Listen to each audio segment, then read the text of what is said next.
إن الحمد لله نحمده ونستعينه ونستغفره ونعوذ بالله من شرور أنفسنا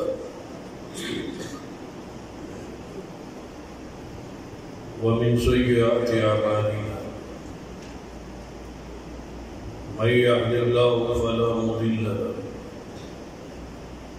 ومن يضلل فلا هادي له أشهد أن لا إله إلا الله وحده لا شريك له وأشهد أن محمدا عبده ورسوله أما بعد فإن خير الحديث كتاب الله وخير الهدي هدي محمد صلى الله عليه وسلم وشر الأمور محدثاتها وكل محدثة بدعة وكل بدعة ضلالة أما بعد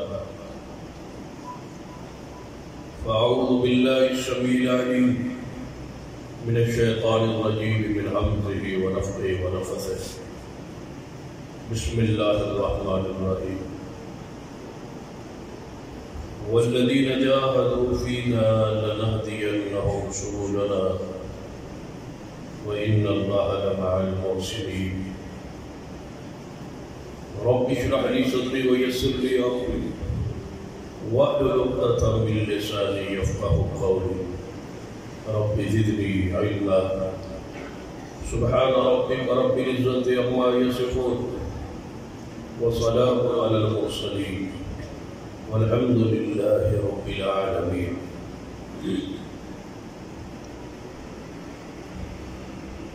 حضرات،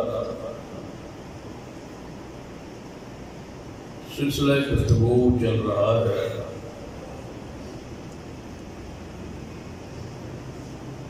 لوگوں کی اکثریت جو ہے وہ حق قبول کیوں نہیں ہوتی، اس کی وجوہات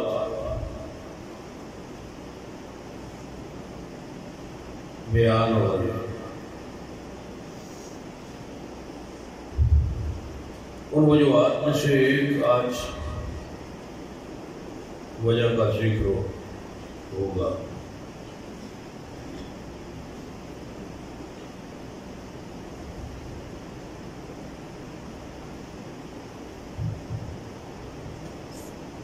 کہ محبت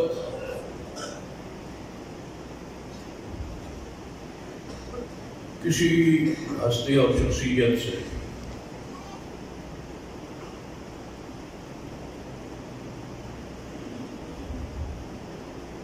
اس کے سارے خد و خال کو سمجھنا ضروری ہے۔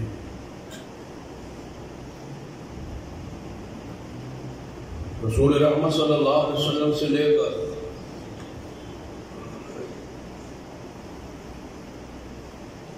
عام مومن تک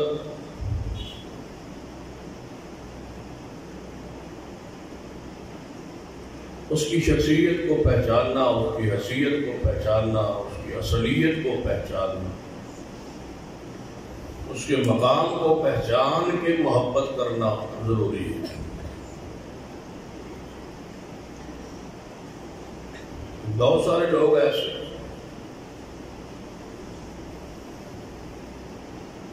جو کسی شخصیت سے، اس کے تقویٰ سے، اس کی ہیبت، اس کی منزلت اور اس کا درجہ اور مقام اور اس کی محبت میں، حقیقت میں، ادب احترام میں اس قدر مرغوب ہو جاتا کہ اس کی بات کو ٹھکرانا ان کے لیے ناممکن ہوتا۔ وہ جو کہے اس کو قبول کرنا، وہ عقیدت، ادب احترام سے اور رائے حق سے دور رہتا۔ حتیٰ کہ جس شخصیت کو قبول عام حاصل ہوتا وہ مقبول عوام ہو، اس کو اگر کوئی غلطی بھی سرزد ہو جائے تو اس کی شاگرد، اس کے پیروکار، اس کے محبین اکثر یہ بات کہتے ہوئے نظر آتے ہیں، ہمارا شہر تو حق کا متلاشی ہے، سنت کا پیرو ہے، اتنی بڑی شخصیت ہے، اتنا بڑا مقام ہے، اتنا بڑا درجہ ہے، وہ غلطی پر ہو سکتا ہے، کیونکہ محبت انسان کو اندھا کر دیتا ہے۔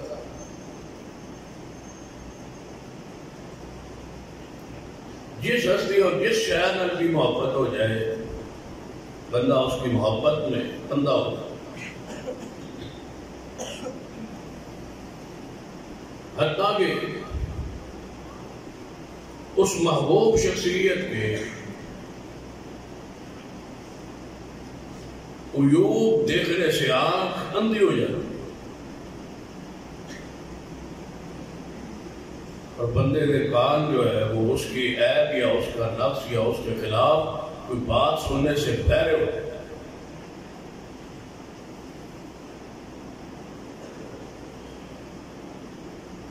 بندے کے سامنے صرف ایک چیز ہو، مختلف اقوال ہو، مختلف باتیں ہو، مختلف نظریات ہو، تو بندہ قول نہیں دیتا کہنے والے نے کیا کہا، صحیح کہا ہے غلط کہا ہے، وہ صرف قائل کی شخصیت سامنے، اس بات کا کہنے والا کون ہے اس کی شخصیت سامنے، قول سامنے، اور جب شخصیت سامنے ہو تو قول تو انتہائی نیچے چلا جائے، شخصیت سامنے بندہ اس کی محبت، پیار، عقیدت اس طرح اندھا ہوتا، اس کی ہیبت اور منزلت بندے کے دل و دماغ پہ سوار ہو، بندہ کہنے پر مجبور ہے، کہنے والا قول نہ دیکھو، بس قائل کو دیکھو، اس کی شخصیت کو دیکھو، اس کے تقوی کو دیکھو، وہ جو کہہ رہا ہے غلط نہیں ہو سکتا۔ امام شوکانی رحمۃ اللہ علیہ فرماتے ہیں کہ اہل بدعت کی علامت و نشانی ہے کہ اگر کسی بڑے عالم سے، بڑی شخصیت سے کوئی ایسا جملہ ان کی زبان سے نکل جائے جو ان کی بدعت کی تائید کرتا ہو، تو اس قول کو اتنا مشہور کرتے ہیں، اتنا مشہور کرتے ہیں تو اس کو بدعت کی تائید میں پیش کر کے اپنے دل کو تسلی دیتے ہیں کہ فلاں نے بھی یہ بات کہی، قرآن و سنت کی روشنی۔ بس اس بات پہ غور کر لیا کہ محبت کے اندر، کسی بھی محبت اندر اتنے مستغرق نہ ہو جائے کہ حق قبول کرنا ہی چھوڑ، اس کی شخصیت کا جادو شہر جو ہے آپ کے دلوں میں دماغ پہ اس قدر غالب آ جائے کہ تسی کہنے پہ یہ مجبور ہو جاؤ کہ ہمارا بزرگ ایسا نہیں کر سکتا۔ سارے فرقے، ساری لڑائیاں، سارے تنازع، سارے جھگڑے اسی رکاوٹ پر، سب سے بڑی یہ رکاوٹ ہے کہ فلاں سے محبت عقیدت کے گن گئے۔ آئیے ذرا ترتیب بار دیکھ لیجیے، تمام مسالک کو، تمام عقائد کو، نظریات کو، گروہوں کو پڑھی اور پرکھی، ہر گروہ کسی نہ کسی کی محبت میں اندھا ہے، اس کی عقیدت، اس کے فضائل، اس میں وہ اندھے ہو گئے، رائے اعتدال سے ہٹ گئے، رائے حق سے دور ہو، لوگوں کے سامنے ان کی حیثیت اور مقام پیش کرتے ہیں، قول کو نہیں دیکھتے، بلکہ بہت سارے لوگ تو ایسے جنہوں نے عقیدت محبت اپنے پورے مسلک اور پورا مذہب پورا عقیدہ ان ہستیوں کے نام پہ منسوب کیا ہوا ہے، ان کی محبت عقیدت میں، حالانکہ ان شخصیات کا ان کے عقائد نظریات سے دور کا بھی واسطہ ہے، لیکن عوام الناس کے سامنے روک دبدبہ تو ہے، یار فلاں ہستی فلاں شخصیت، اس سے محبت، اس کی جو قبولیت ہے، اس کا جو مقام ہے، جو اس کا ذاتی درجہ ہے، اس کی طرف جو وہ مذہب منسوب ہے، تو اس کی شخصیت کو پیش کیا جاتا ہے۔ رافضیوں کو ذرا کھول کے دے، ان کے عقائد نظریات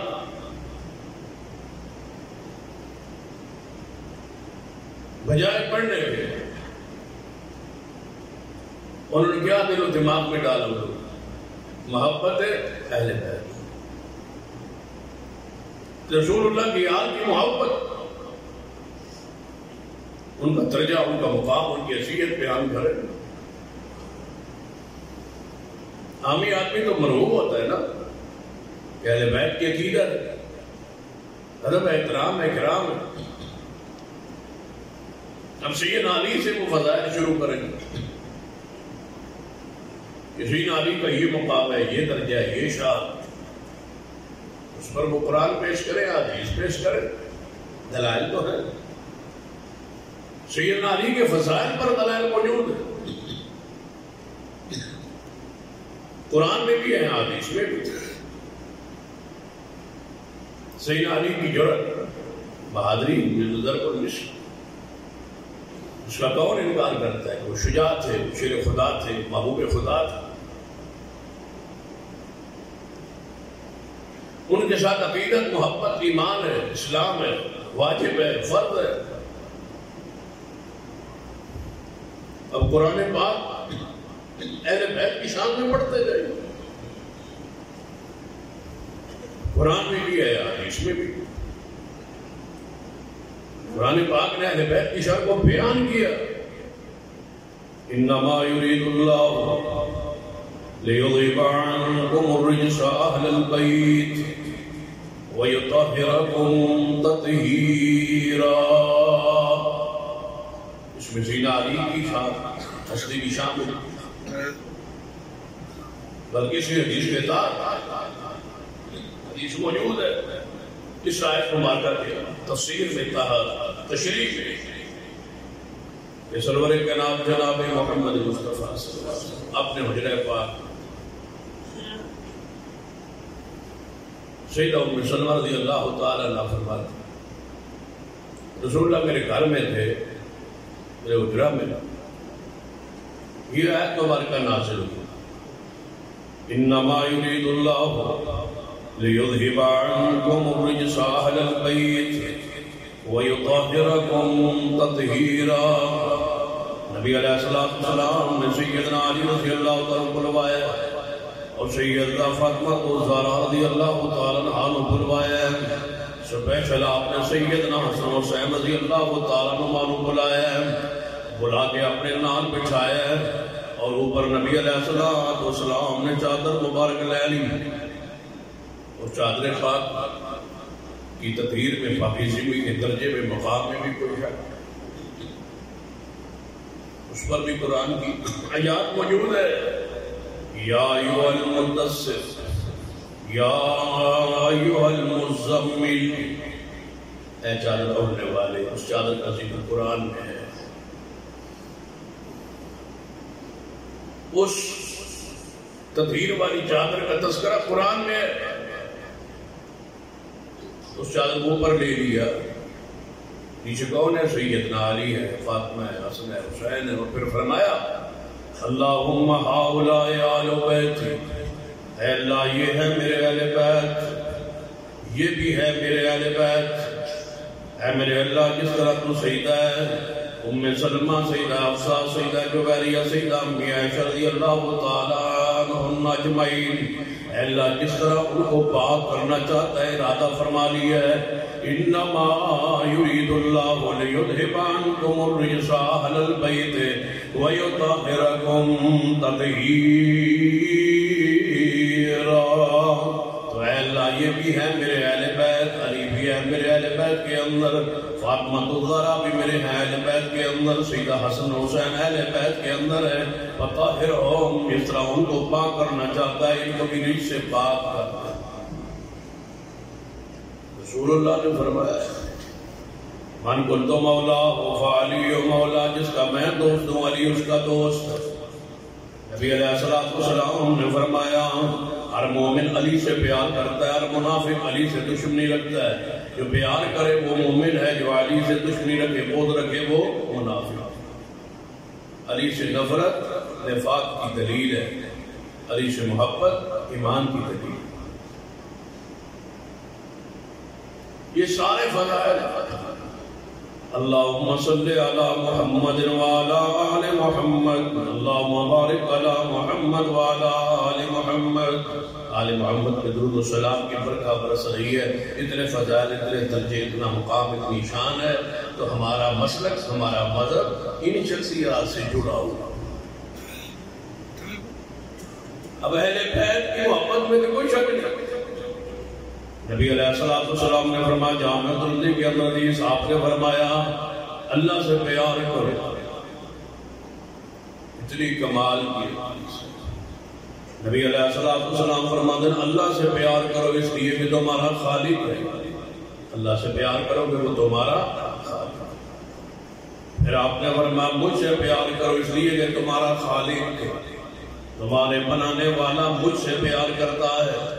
پھر فرمایا میرے اہل بیت سے پیار کرو اس لیے کہ میں محمد اپنے گھر والوں سے پیار کرتا ہوں۔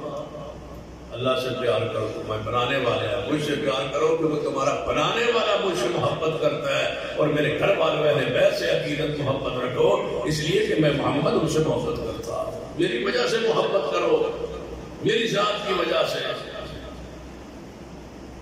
پھر نبی علیہ السلام نے فرمایا صحیح مسلم کے اندر حدیث انی تارک فیکم الثقلین، میں تم میں دو بھاری چیزیں، قیمتی چیزیں چھوڑ کے جا رہا ہوں،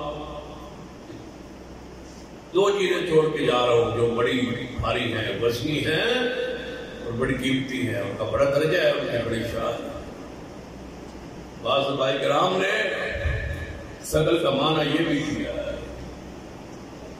کہ گھر کے اندر جو سامان ہوتا ہے نا انتہائی قیمتی، سب سے زیادہ قیمتی، بندہ سفر پہ جائے، گھر خالی کر کے جائے،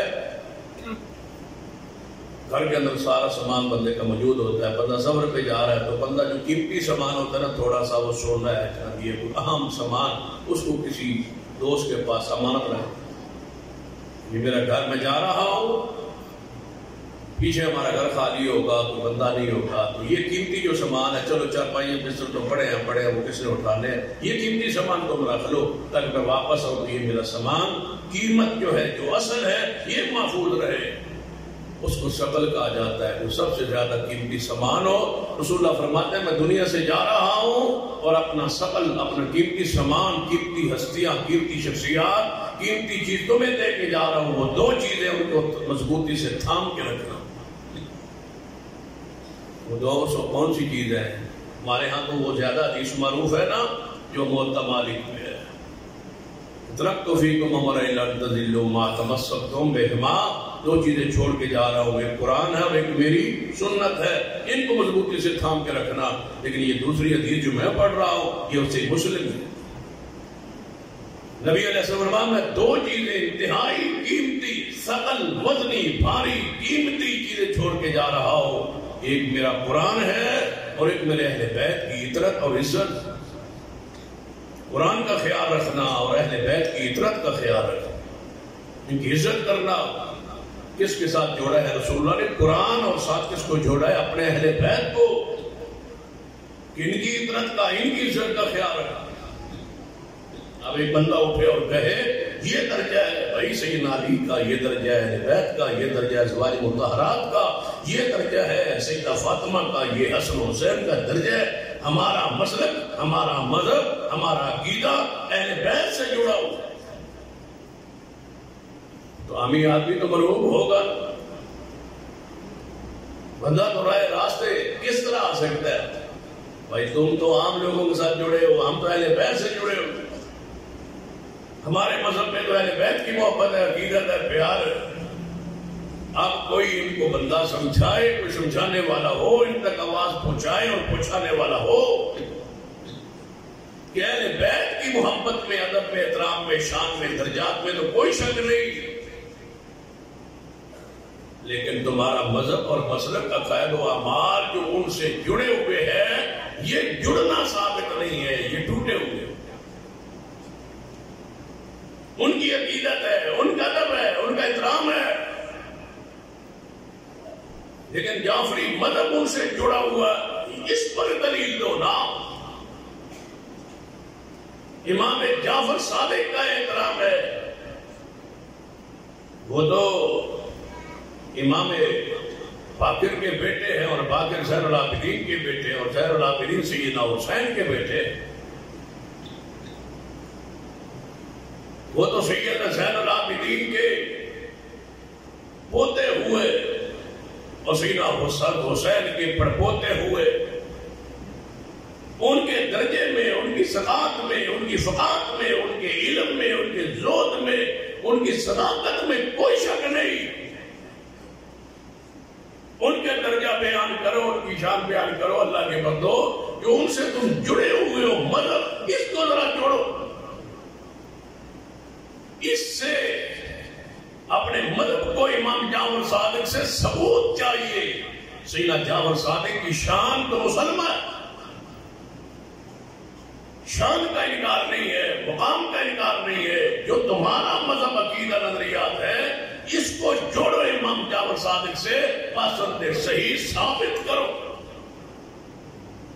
یاد رکھنا وہ مذہب ان سے ثابت نہیں ہے۔ ہاتھ چھوڑ کے نماز پڑھ،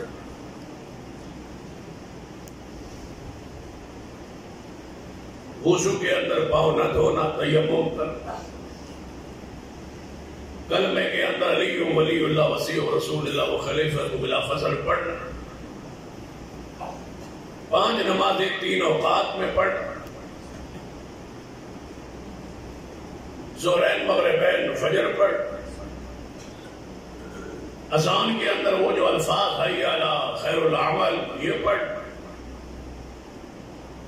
یا شہد ان امیر المومنین و امام المتقین و قاتل المشرکین علی ولی وسیع رسول اللہ و خلیفۃ بلا فصل پڑھنا،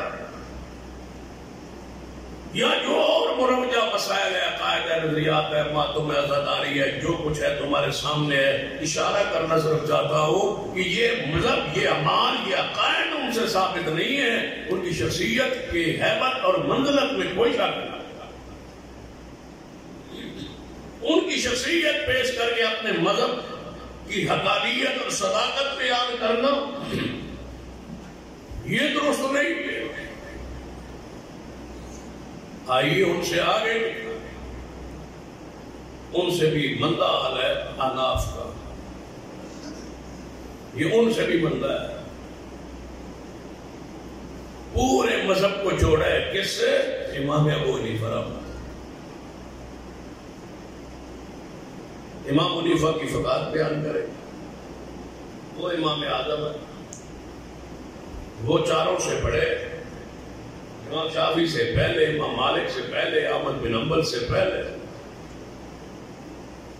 ان کا رتبہ، ان کی فقاہت، 39 سال عشاء کے وضو سے فجر پڑھی۔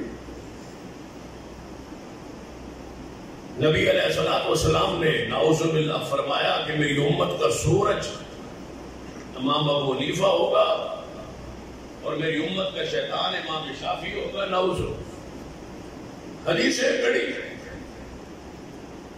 محبت ہے نا، اس لیے تو عورت جب گھر سے کوئی بچی فرار ہو جائے وہ محبت نہیں جاتی ہے نا، نہ اس کو باپ نظر آتا ہے، نہ ماں نظر آتی ہے، نہ خاندان نظر آتا ہے، نہ پگڑی نظر آتی ہے، نہ دستار نظر آتی ہے، نہ عزت نظر آتی ہے، نہ غیرت۔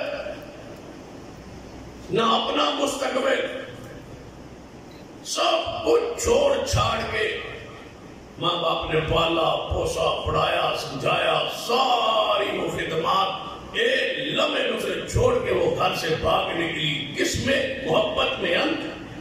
یہ محبت بندے کو اندھا کر دیتا، چاہے کسی عام بندے سے ہو جائے چاہے کسی بزرگ سے ہو جائے، بندہ اندھا ہو جائے۔ اندھے ہی ہوتے ہیں نا، ہاتھ جوڑ کے ایسے بزرگوں کے سامنے کھڑے ہوتے ہیں، نظریں بھی بالکل نیچے ہوتی ہیں، یہ اندھے کھڑے۔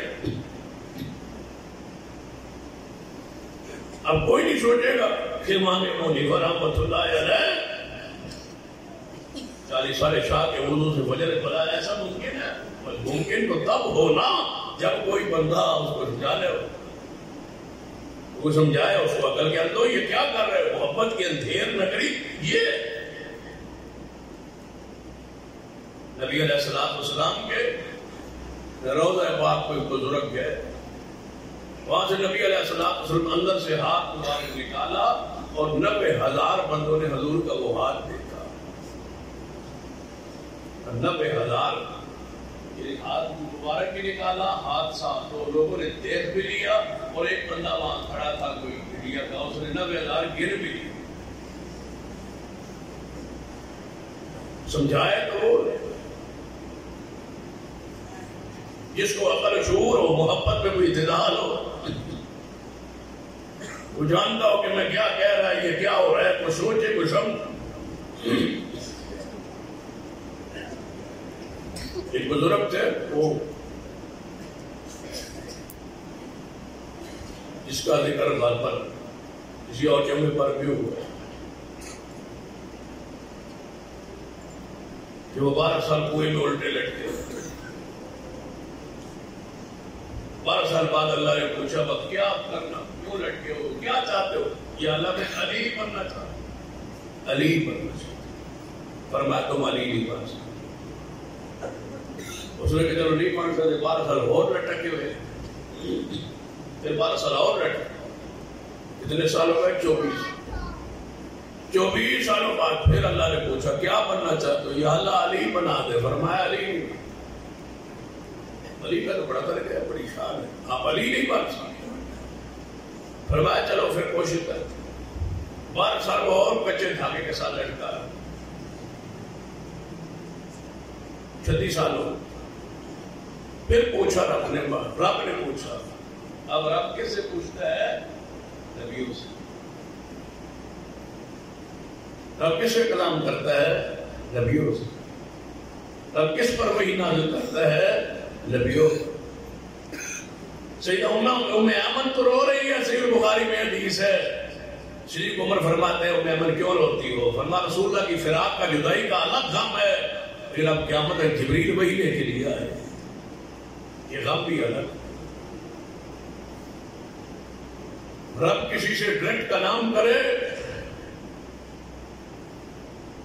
ما کان لبشر ان یکلمہ اللہ الا واحد او من وراء حجاب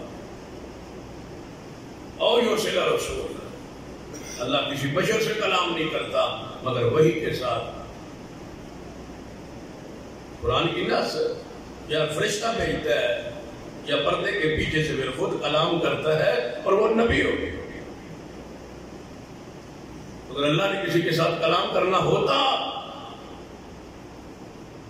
تو کس سے کرتا؟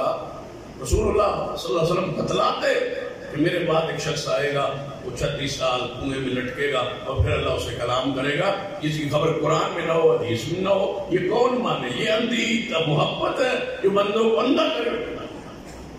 36 سال بعد رب نے پوچھا کیا بننا چاہتے ہو؟ فرمایا علی بننا چاہتے ہو۔ فرمایا علی نہیں بن سکتے، سیدھی سی بات ہے، ابھی 72 سال اور لٹک، علی تو نہیں بن سکتا، پر اتنا کر سکتے ہیں ہم کہ تجھے علی کی تجھ سے بو آئے گی، خوشبو آئے گی، ٹھیک ہے، بس بو علی بن گئے۔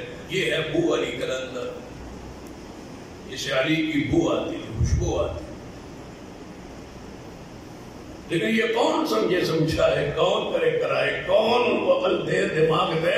یہ صم بکم عمی ہو، اندھے بہرے گونگے، محبت میں اندھے ہو گئے۔ عجیب عجیب حالات کیفیات.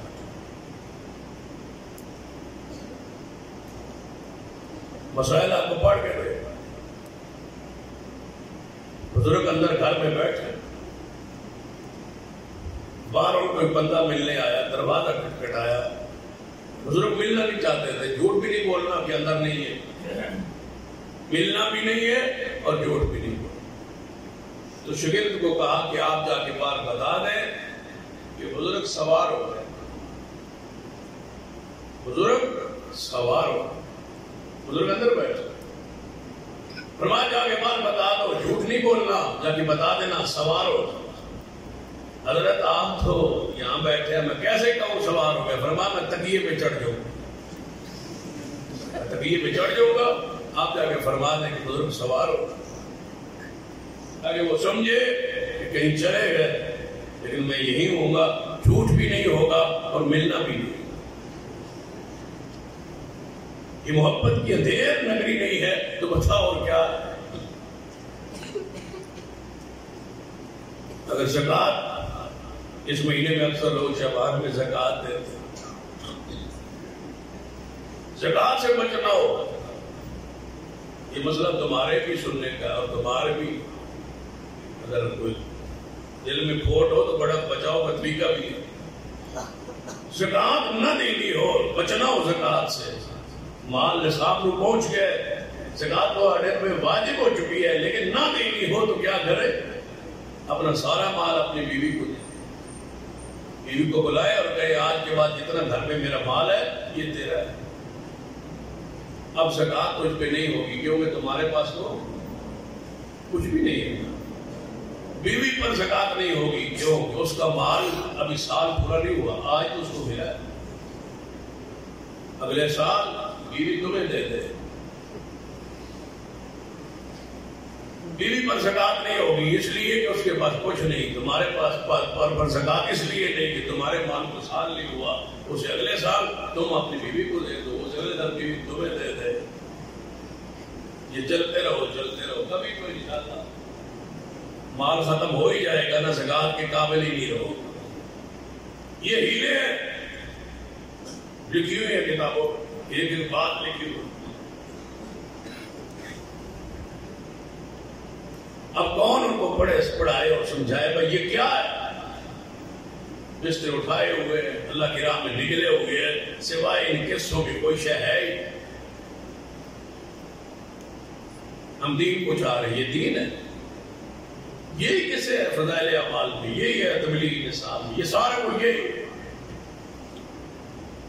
محبت میں اندھے. ساڑھے بزرگوں پر غلطی ہو سکتی. ابھی بزرگ تھے وہ پچھلے دنوں فوت ہوئی, جو تبلیغی مرکز کے رائے کے امیر تھے عبدالوہاب, سال ہوگا زیادہ زیادہ فوت. تو جمعہ پڑھاتے پڑھاتے سو جاتے, خطبہ دیتے دیتے سو جاتے, بیٹھتے نا تقریر کرتے سو جاتے, بلا مبالغہ آدھا گھنٹہ سوئے رہتے, پھر اٹھتے پھر تقریر شروع کرتے. لوگ اس طرح بیٹھے ہوئے جمے ہوئے سر جھکے ہوئے, آواز آنا بند ہو گئی. حضرت مراقبے میں چلے گئے, حضرت مراقبے میں چلے گئے, اللہ سے ملنے گئے, حضرت مراقبے میں پھر جا گئی. بیماری کو بیماری تھی سونے کی, وہ مراقبے میں چلے گئے. قوم بیٹھی ہے, یہ حالت یہ کیفیت ہماری ہے کیونکہ ہم محبت میں لوگ اندھے ہو. تھوڑا غلطی کرتے ساڑھے بزرگ اتنے بڑی شان, اتنا بڑا مقام, اتنا بڑا درجہ, غلطی ہو سکتی ہے. سن لیجیے, صافی کالفی جو ہے یہ امام صاحب کے نام منسوب ہے. اللہ کی قسم یہ امام صاحب کی فقہ حنفی نہیں ہے. ان مسائل میں سے اکثریت 70-80% ایسے مسائل ہیں جو امام صاحب سے ثابت ہی نہیں ہے, لیکن ان کا نام چل رہا ہے, عقیدت چل رہی ہے, بزرگوں کا نام چل رہا ہے. نام ہی کافی ہے, نام چل رہا ہے, باقی ہے کچھ نہیں. کاش دنیا مصطفیٰ علیہ السلام کی شان کو, مقام کو سمجھے. سیدنا عبداللہ رضی اللہ تعالی صحابی رسول ہے. سیدنا عبداللہ ابن عباس رضی اللہ تعالی عنہما سے کسی بندے نے مسئلہ پوچھا. سیدنا عبداللہ رضی اللہ عنہ نے جواب ارشاد فرمایا. جواب میں کیا پڑھا؟ حدیث رسول. مسئلہ پوچھنے والے نے مسئلہ پوچھا. سیدنا عبداللہ نے جواب میں حدیث رسول پڑھی.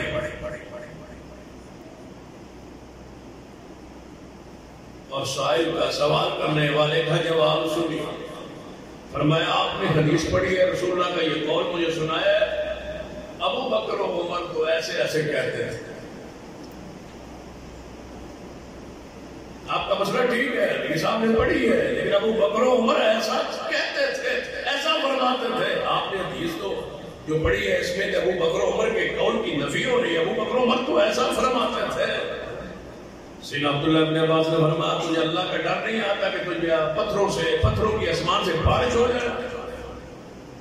میں رسول اللہ کی حدیث پڑھتا ہوں اور آپ کہتے ہیں قال ابو بکر و عمر. ابو بکر نے یہ کہا، ابو عمر فاروق نے یہ کہا. قال ابو بکر و قال عمر، عمر یہ کہتے ہیں، ابو بکر یہ فرماتے ہیں. میں نے حدیث پڑھی ہے، تمہیں ڈر نہیں آتا کہ آسمان سے پتھروں کی بارش ہو جائے تجھ پر؟ یہ وہ لوگ تھے جن کو اللہ نے بصیرت بخشی، جن کی محبت اعتدال کے راستے پر ہے. سیدنا عبداللہ کیا صدیق کے مقام کو نہیں جانتے تھے؟ وہ بندہ شروع ہو جاتا غروب ابا بکر فلیسلم الناس. رسول اللہ صدیق کے بارے میں یہ فرمایا، صدیق کے بارے میں یہ فرمایا، صدیق کا یہ درجہ، یہ مقام، یہ شان. تم تو کھڑی ہوئی حدیثیں پڑھ رہے ہو نا، تو وہ صحیح حدیث پڑھتا رسول اللہ کی. صدیق کے درجے پر، مقام پر، سیدنا عمر کے مقام و درجے پر یہ حدیث ہے، یہ صدیق کی شان ہے، یہ عمر کی شان ہے. اور تم کہہ رہے ہو کہ تم پر پتھروں کی بارش نہ برسے. صدیق کے اقوال پر حدیث اور سیدنا عمر کے اقوال پر پیش کریں تو آسمان سے پتھروں سے بارش آتی ہے. لیکن ان کا منہج درست تھا. صدیق کا درجہ اپنی جگہ، سیدنا عمر کا مقام اپنی جگہ، لیکن ان کے قول کو کس کے مقابل میں پیش کیا جا رہا تھا؟ جس کو رب نے ساری کائنات کے اندر بڑا بنایا. وَرَفَعْنَا لَكَ ذِكْرَكَ. جس طرح محمد کی ذات جیسی کسی کی ذات نہیں ہے، اس طرح میرے محمد کی بات جیسی کسی کی پھر بات بھی نہیں ہے. یہ درجہ ہے رسول اللہ. صحابہ جانتے ہیں. ہمارے سامنے یہ صوفیات جب پیش ہوتے، سلسلے پیش ہوتے ہیں تو شخصیات پیش ہوتی ہے. ایک آدھ چیز مل کر اس کو ایسا پیش کہ امام چکانی کا وہ کون تھے میرا بیتی کے علامت. اب جائے ماہ رمضان آ رہا، بیت اللہ میں اب جائے، اللہ تعالیٰ بیت اللہ میں راستوں کو کھول کے اللہ اس وبا سے ہمیں محفوظ فرما دے. بیت اللہ کی رونقوں کو دوبارہ کر دے، بحال فرما دے. جب بیت اللہ میں ماہ رمضان گزار کے کوئی واپس آتا ہے، اس کو ملنے جائیں، اس کو پوچھے سناؤ اہل حدیث سناؤ. اس کو پوچھے او جی تسی ایویں تے 8 تراویح پڑھائی رکھتے ہو، اتنے تے 20 سال پورے مہینے میں سے نے کیا تلاش کیا پورے بیت اللہ میں تراویحوں کی رکعت 12 لیے پھرتا ہے. وہاں مطمئن بیٹھے ساڑھا مذہب ٹھیک سی، ساڑھا کیتا ٹھیک سی، ساڑھا عمل ٹھیک سی. ایویں روز آتے سن 8 اسے اتنے آ کے ویکھ لیے، پڑھ لیے، 20 پڑھتے. پورے سفر میں وہ 20 رکعت لے کے واپس پہنچے. اب اسے کوئی پوچھے واہ تشریف لے گئے، جیسے اذان تم دیتے ہو ویسے اذان نہیں، جیسے اقامت تم کہتے ہو دوری وہاں ایسی نہیں، جہاں تراویح تم پڑھتے ہو وہاں ویسے پاؤں سے پاؤں نہیں جڑتا. اونچی امین تراویح میں نہیں ہوتی تھی، رفع الیدین نہیں ہوتا تھا. پھر جب وہ آخر پہ وتر پڑھتے تھے تو تو ایسے پڑھتے تھے جیسے تم پڑھتے ہو، 3 اکٹھے اور 2 تشہدوں کے ساتھ. وہ تو 2 پر سلام پھیر کے ایک الگ پڑھتا ہے. قنوت تم یہاں کیسے پڑھتے ہو، وہ وہاں کیسے پڑھتے ہیں. آگے امام اونچی پڑھتا ہے، پیچھے آمین آمین ہوتی تھی. وہ 3 وتر یا 1 تشہد کے ساتھ اکٹھے پڑھتے یا 2 پر سلام پھیر کے پڑھتے. فرائض نماز ایسے پڑھتے تھے جیسے تم پڑھتے ہو. نہیں ایسے تو نہیں پڑھتے. پھر پورے بیت اللہ میں، پوری مسجد نبوی میں، پورے سفر میں ایک چیز جو تمہارے عقیدے کے مطابق وہاں ہوتی ہو وہ ساری گنو، سوائے 20 تراویح کے تمہیں وہاں کچھ نظر نہیں آیا اپنے مطابق. اس نے یہ نہیں کہا کتنا بڑا خیانت کر رہا ہے، آپ ملنے گئے آپ کو بتلا رہا ہے. یہ نہیں کہتا ماشاءاللہ میں نے دیکھا ہے ہمارا ملین ہوتا ہے، اونچی امین ہوتی ہے، اور سے پہنچ اٹھتے ہیں، کاری اقامت ہوتی ہے، اذان سے پہلے مروجہ صلات نہیں ہوتی. جیسے تم ہو ویسے بالکل ہے. ایک کا نہیں فرق دیکھا وہ تراویح ابھی پڑھتے ہیں اسی جناب تسی 8 پڑھتے ہو اور تھوڑے مذہب کی کوئی بات اساں اتنے خلاف نہیں بیٹھی. ایسی دیکھی ایک تراویح بتلاتا ہے باقی کیوں چھپاتا ہے. کون سی وہ بیماری ہے جس کو باقی ساری چیزیں چھپانے پر مجبور کر رہی ہے؟ وہ اندھی محبت. ایک تائید ملی بیان کر رہا ہے، حالانکہ وہ 20 تراویحوں کا پڑھنے کا انداز بھی وجہ بھی علت بھی موجود ہے. علت یہی کہ اگر وہ 8 رکعت پڑھاتے اور اس کے بعد نہ پڑھاتے تو یہ 20 پڑھنے والے سارے لوگ وہاں اپنی اپنی جماعتیں کراتے. کہتے ہیں ہمارا مسئلہ کیا، ہم نے 20 پڑھنی ہے، ہم اپنا امام کھڑا کریں.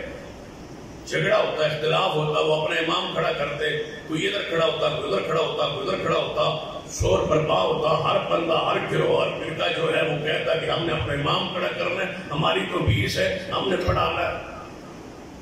انہوں نے ان کا علاج سوچا، ان کا کوئی ایسا علاج کرے کہ سمجھے ویران کے ہومن بھی ویران. انہوں نے کہا 8 رکعت کے بعد امام آئے وہ پڑھے، وہ چلا جائے، دوسرا آ جائے وہ 8 وہ پڑھا دے، اور آخر 3 وتر پڑھا کے 11 رکعت وہ پڑھا دے یا 13 رکعت وہ پڑھا دے. یہ سمجھن ساڑیاں بھی ہوتی ہے پہ 2.5 امام پڑھا کے اپنے اپنی 8 پوریاں کرن. انہوں نے بھی گولی دیو لپی نے گولی، انہوں نے سمجھا بھائی یہ مزاحیاں بھی ہو رہی ہیں. باقی مساجد میں تو ایسا نہیں ہے. یہ مسجد حرم مدینہ میں 2 مساجد میں 2 اماموں کے ساتھ 20 رکعت 10 2 اماموں پر بانٹی تقسیم کی. ایک پڑھائے جائے دوسرا ہے پڑھا، تاکہ یہ 20 پڑھ کے شرارت نہ، یا 20 پڑھنے کے چکر میں شرارت نہ کرے، جھگڑا نہ کرے، رولا نہ ڈالے. یہاں بھی ایسا نہیں ہوتا. 8 تراویح ہوتی ہے، اس کے بعد رات کو کسی کا جی جاتا ہے پھر جماعت ہو جاتی ہے. کوئی 2 رکعت کبھی پڑھتے کبھی 4 پڑھ لیتے. کیا میں رمضان رات کو ہوتا ہے لوگ پڑھتے ہیں، یہاں بھی پڑھتے ہیں، اور مساجد میں جس میں ہوتا ہے. تراویح 8 ہے. ایک تائید نظر آئی ہے، باقی سارے مذہب کی تردید ہو رہی ہے. وہ نہیں مانتا. یہ کیوں مانتا ہے؟ یہ تائیدی جملہ ہے، اس کو چک لیے اور سب کو چھوڑ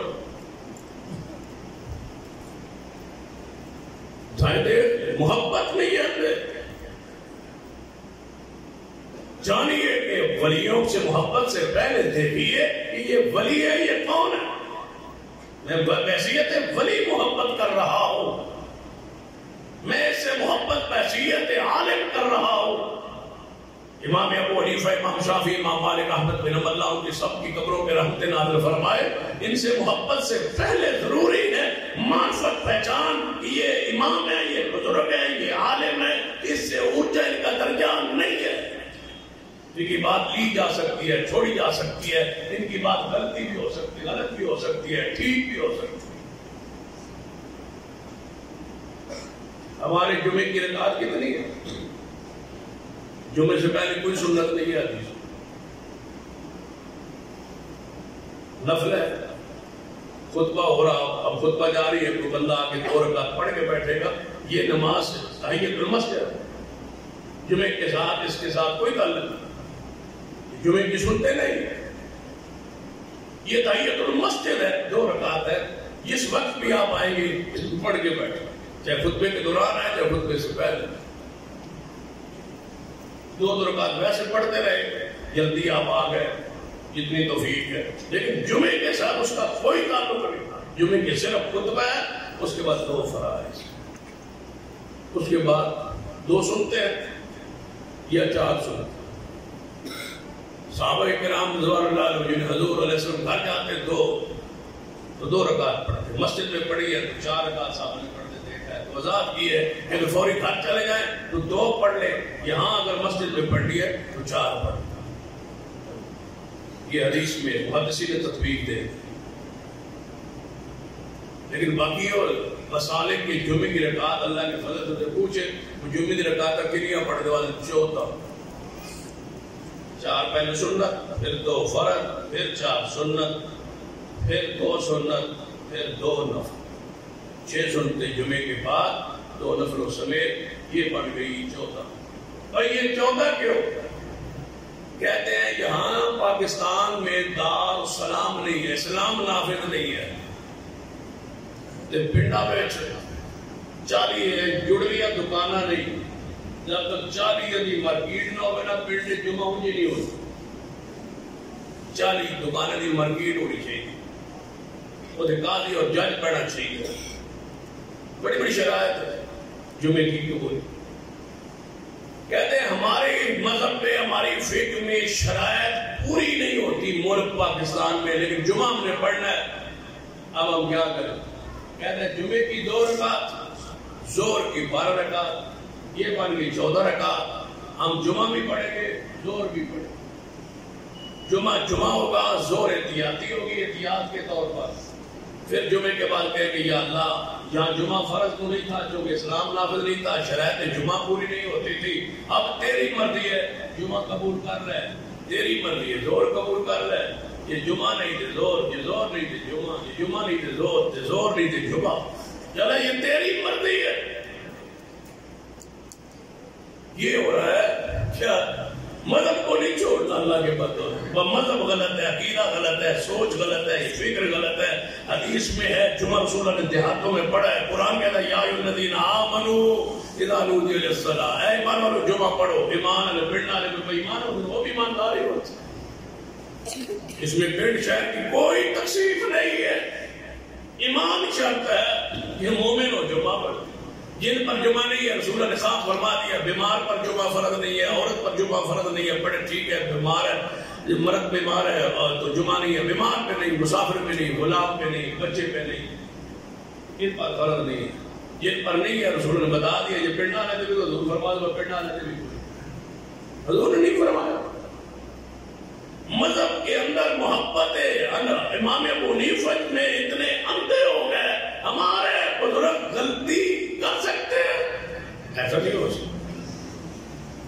اللہ کے بندو محبت آڑے نہ آنے دو، یہ محبت جعلی محبت ہے، اس نے تمہیں اندھا کر دیا ہے، یہ درجہ ان کا نہیں ہے کہ ان کی ہر بات کو رفع آخر جانا جائے، سمجھا جائے، یہ محبت رسول اللہ سے ہوتی ہے، یہ محبت امام کی نہیں ہے، یہ اس کا حق نہیں ہے، یہ رسول اللہ کا حق ہے کہ ان سے محبت ہو کہ ان کی بات کو چھوڑا نہیں جا سکتا۔ امام مالک نے خود فرمایا تھا، مسجد نبی میں درس حدیث دے رہے تھے، سامنے حضور علیہ السلام کی قبر پاک، کیا فرمایا؟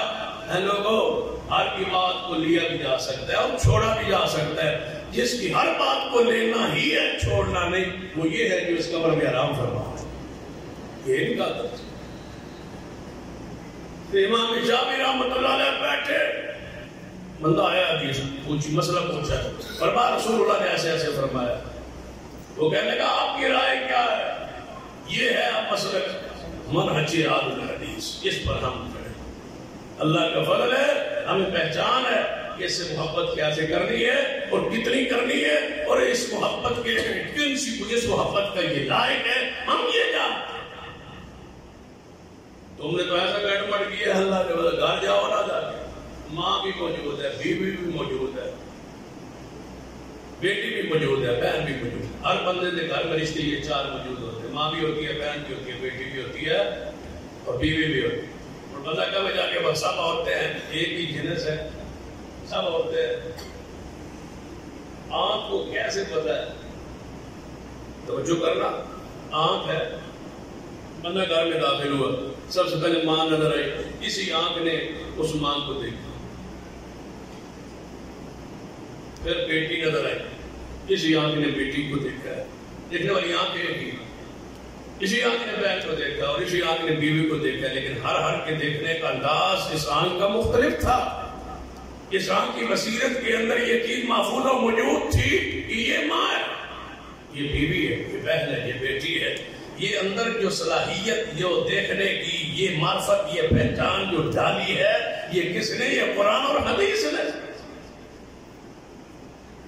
بس یہی اندر پہچان ہو, یہ محمد رسول اللہ ہے, یہ رسول اللہ ہے, یہ صحابی ہے, یہ اہل بیت ہے, یہ امام ابو حنیفہ ہے, یہ شافعی ہے, یہ مالک, یہ احمد بن حنبل ہے, یہ عالم ہے, یہ استاد ہے. اس آنکھ میں وہ معرفت ڈالنے کا نام مسلک اہل حدیث. پہچان اسلام کے اندر وہ چیز آپ نے ڈالی ہے کہ میں نے شخصیت کو کس طرح دیکھنا ہے, کیسے دیکھنا ہے, اس کا درجہ کیا ہے, اس کا مقام کیا ہے. اس مقام سے کم بھی کرنا حرام ہے, اس مقام سے بڑھانا بھی حرام. یہ معرفت, یہ بصیرت, یہ نور, یہ روشنی ہے جو ہم چاہتے ہیں کہ ہر آنکھ میں پیدا ہو جائے. یہ تقسیم, یہ تفریق سمجھ آ جائے. اسی کا نام مسلک ہے, اسی کا نام آل الحدیث ہے کہ ہمیں پہچان ہوتی ہے کہ یہ ولی, ولی کو ولی سمجھتے. یہ کہتے ہیں اس کو خدا کہو, یہ تو نہیں ہو سکتا. یہ کہتے ہیں ولی کو داتا کہو, یہ تو نہیں ہو سکتا. اس کو غریب نواز کہو, یہ تو نہیں ہو سکتا. یہ دستگیر کہو, یہ نہیں ہو سکتا. بھائی یہ درجے نہیں ہے ان کے, یہ ولی ہے, یہ رب کے درجے ہے. ہماری آنکھ میں پہچان, تم اندھے ہو گئے اور تمہیں بصیرت ہی ختم ہو گئی. گھر میں تمہیں ماں بہن بیٹی کا فرق پتہ ہے, اسلام میں تجھے نبی اور امام کے فرق کا نہیں پتا. تم اس معرفت سے محروم ہو گئے ہو. اندھی شرک کی وجہ سے اور بدعت کی وجہ سے, خرافات کی وجہ سے اندھے ہو گئے ہو, بصیرت سے محروم ہو گئے ہو. ہمیں کوئی شکار کون کیسے کر سکتا ہے؟ ہمیں آگے بتلا ہے کہ یہ ہے جناب ولی, تو ولی کا احترام کرے, جوتے اٹھائے. اور اگر کہو کہ ان کو مشکل کشا کہو, آج روا کہو, نفر رسان کا مالک کہو, ان کو پوجو, ان کو غیر موجودگی میں عدم موجودگی ان کو پکارو, ان کی شور و پکار کرو, ان کی قبر پکی بناؤ, اس پر سجدہ کرو, طواف کرو, نظر دو, چڑھاوا چڑھاؤ, قوالی کہو, سما کہو, یہ نہیں ہو سکتا کیونکہ یہ چیزیں حرام ہیں اور یہ درجہ ان کا نہیں ہے. خود رسول اللہ صلی اللہ علیہ وسلم تشریف لے آئے اور صحابہ اکرام میں کھڑے ہو گئے. نبی علیہ السلام نے فرمایا میرے صحابہ کیوں کھڑے ہوئے ہو؟ یا رسول اللہ تمہارے احترام میں اکرام میں ہمارے مرشد آئے, ہمارے حضور آئے, ہمارے محمد مصطفیٰ صلی اللہ علیہ وسلم تشریف لے آئے. رسول اللہ جب لعاب زمین پہ اپنے منہ والوں سے نکالتے تھے, صحابہ چہروں پہ نہیں مرتے تھے. حضور نے منع نہیں کیا, ہنستے رہے, مسکراتے رہے, تو محبت میں کرنے دو. یہ بات پسینہ پوچھ کے اپنا رسول اللہ کا صحابہ رکھتے رہے, انہوں نے منع نہیں کیا. آپ منع کیا ہے کیا؟ فرمایا تم نے قرآن نہیں پڑھا میرے صحابہ, وَقُومُوا لِلَّهِ قَانِتِينَ, قیام کھڑا ہونا کس کے لیے ہے؟ اللہ کے. یہ ہاتھ باندھ کے کھڑا ہونا, یہ کھڑا ہونا کہ احترام قیام میں, یہ کہ اللہ کا حق ہے, یہ محمد کا حق نہیں ہے. نہیں کھڑا ہونا, رسول اللہ نے روکا ہے. آج بھی آتے ہیں مرید کھڑے ہوتے ہیں, کون ہے جرات کر کے جو روکے؟ جب رسول اللہ نے روک دیا تھا کہ میں محمد مصطفیٰ آؤں, آپ نے کھڑا نہیں ہونا. یہ وہ تھے جو اسلام دین رب کی ذات کو بلند کرنے منوانے کے لیے آئے. جو اپنے آپ کو بڑا منوانے کے لیے آئے وہ یہ بھی آ رہے ہوتے کھڑے آتے ہوتے اسی کوئی آنے جی آپ پہ چمی جا, اسی کوئی آنے جی آپ پہ سجدہ کیتی جا, اسی کوئی آنے جی تسی گنگے ہو, آندے کیوں نہیں, بند کیوں نہیں کرواتے, قبریں گراتے کیوں نہیں, سنت کے مطابق بناتے کیوں نہیں, مزار میں کرتے کیوں ہو, الگ گھروں میں دفن کرتے کیوں ہو, کوبا اوپر بناتے کیوں ہو؟ ہم نہیں کرواتے جی، لوگ خود کرتے ہیں جی، لوگ بے وقوف ہیں کہ خود کرنا شروع کر دے، تم نہ کرواؤ۔ بکرے لیے جاتے ہو، کھیرے لیے جاتے ہو، دودھ لے کے جا رہے ہو، نظر لے کے جا رہے ہو، نیازیں وصول کر رہے ہو، وہاں جبے پا کے بیٹھے ہوئے کپے بنا کے قبر کو اندر معطر کر کے پھول پہن کے چادریں پہن کے ڈال کے بیٹھے ہو، کہتے ہو جی اسی تے کچھ نہیں آتے جی، لوگ آپ ہی آئی جاتے۔ لوگ اتنے بے وقوف نہیں ہے، تم سب کچھ بناتے ہو تو لوگ آتے ہیں، تم اندھا کرتے ہو تو آتے ہیں۔ اس اندھیر نگری کا خاتمہ ہمارے منشور کی بنیاد ہے۔ ہم اس جہالت کو، اندھیر نگری کو، اس محبت کی بلا روی کو ختم کر کے اتدال سکھانا چاہتے ہیں، آنکھ پہ بصیرت ڈالنا چاہتے ہیں۔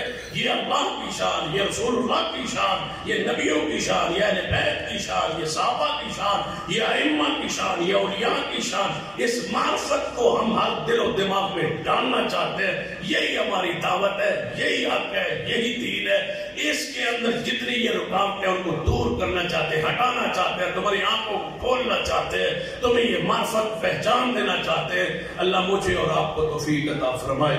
اقول قولی ھذا واستغفر اللہ لی ولکم ولسائر المسلمین وآخر دعوانا